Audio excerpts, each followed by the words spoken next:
Bueno, ikusten dugu zu hemen kamiseta jantzita zaudela, gaurkoan manifestaldi txiki bat antolatu duzu, ez? Bai, nahi genduke, zuzendariak eta, ertzainak edo baten batek, Tolosako udalak edo Gipuzkoak, nahi danak, hortan kompetentzia daukatenak, laguntza bat eskatzen dugu, mesedez, abortuaren alegatok azaltzeko. Gu oso lenguak geralako, nire senideak lenguak. 1900 eta 52 eta 13 segurure ez gaude. Eta orain arte umela purtuen kontuan nola doa, aurrerapenik egin duzue?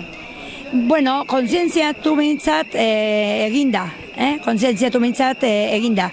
Orduan, pentsatzen dugu laguntza izango degula agian, deklarazioketare hartu dizkigute, ez da gutxi.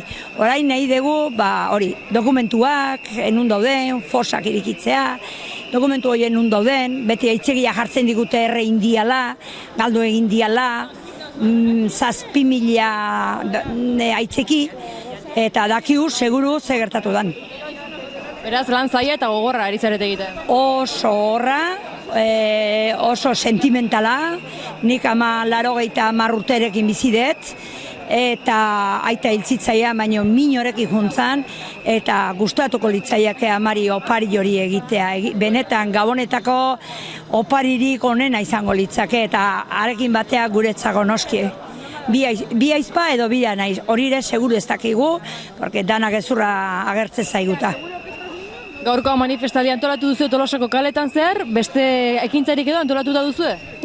Bai, datorren hilaren 21 Donostian daukagu baita ere antolatua, udaletxean, eta han abogaduak eta gainontzekoak etortzeko baietz esana due, eta esperantza sekula ez dugu galtzen, badamazkigu 2 urte hontan, eta, ze gertatzen dan.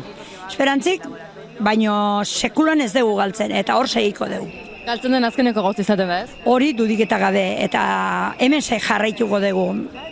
Naiz eta enbazu asko hori egin, guk hemen jarraituko dugu.